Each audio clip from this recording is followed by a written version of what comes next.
Joining me now, Republican House of Delegates member, Virginia Beach, Glenn Davis. Glenn, good to have you with us, man. John, good to be on. I tell you what, we're in Radford today, Southwest Virginia.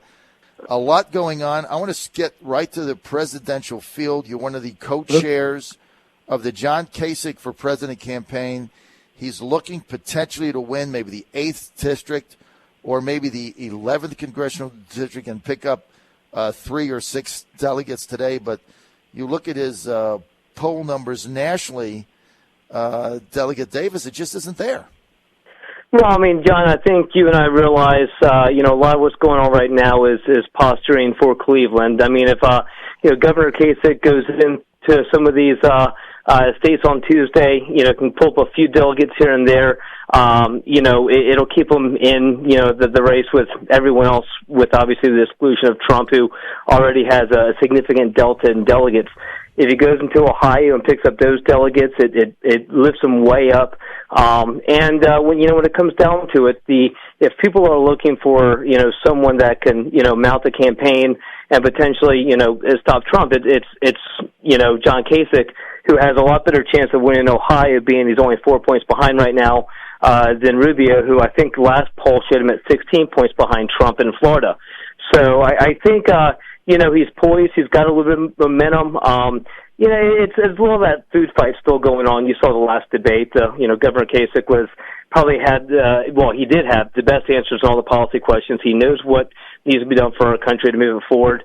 Unfortunately, there was a few other people that got, caught up in the, proverbial schoolyard brawl. So. Well, let me just ask you this, Delegate Davis. You've been involved in Republican politics and politics at both the city and now the state level for some time. What do you think of the fact that a sitting Republican conservative U.S. Senator Ben Sasse of Nebraska coming out yesterday and saying that regardless of any pledges, if Trump's the nominee, he's going to sit this one out? He said that in a number of tweets yesterday. A lot of people finding that shocking. What do you make of that? Well, it's kind of uncalled for, honestly, John. When Trump first got into this thing, everyone shoved that pledge in front of him. If you don't win, will you support the nominee? Everyone didn't know whether he was going to sign it or not.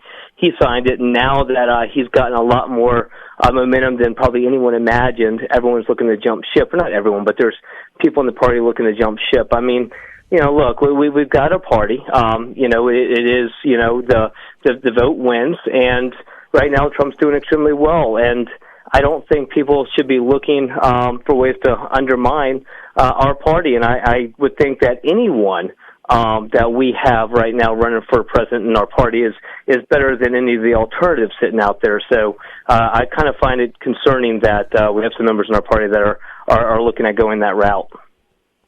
Yeah, you know what? I think that's disturbing at this stage. I think you let things play out, and I think when you get sitting senators saying they're not going to back this person or that person, especially after the big hullabaloo we had over Trump signing the pledge, et cetera, I just don't think that's helpful. On the other hand, I mean, I guess like anybody else, right, he's got a right to his opinion. But what I think this does, to be candid, Delegate Davis, I think when the grassroots backers of Trump see something like this, they get dug in even further.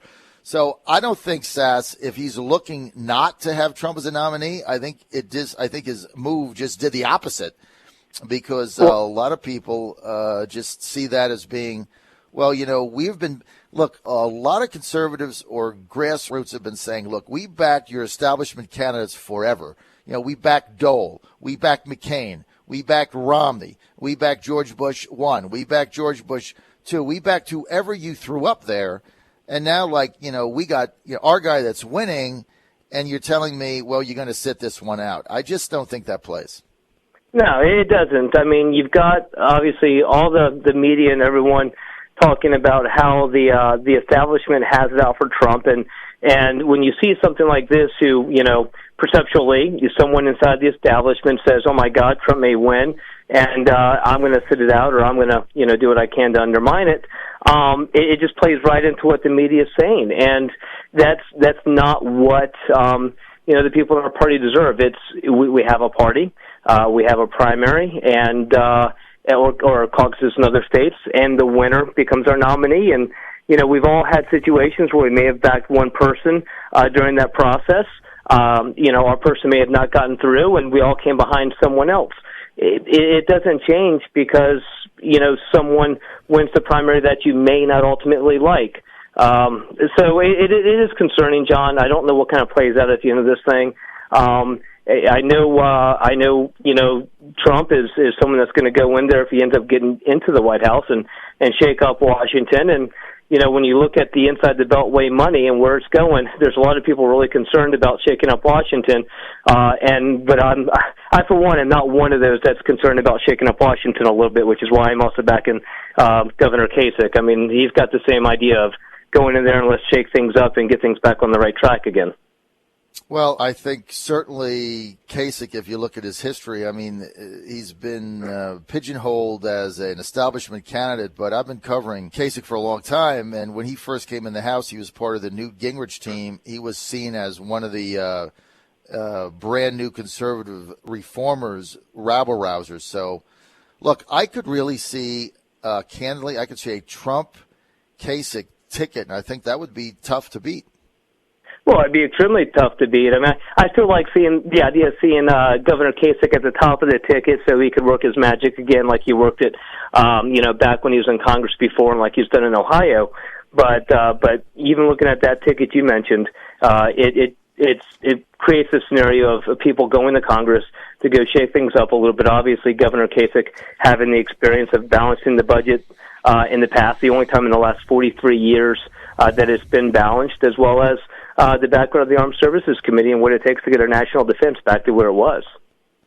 Delegate Davis, you have some cyber legislation making its way through the General Assembly.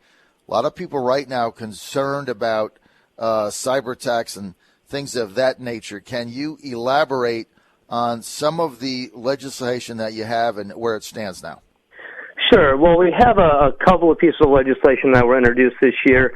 The big cyber package created matching funds for the private sector to partner with our higher education community to do research and development and eventually monetize some new technology in the realm of cybersecurity. Additionally, it had funds for our K through 12 initiatives to make sure our students have the access to things like the software and the 3D printers and stuff that actually gets the kids excited about going into computer science or robotics and cybersecurity.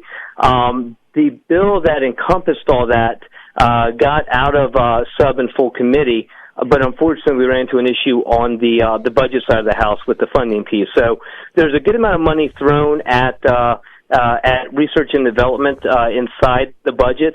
Unfortunately, it's not going to be broken out into any specific pieces, so we'll kind of see how it all kind of plays out. But it obviously is a huge threat. I think Virginia is poised to be able to be the leader in cybersecurity in the country because of the resources, specifically the military resources that we have. But we're going to have to continue to fight for the funding to make it happen.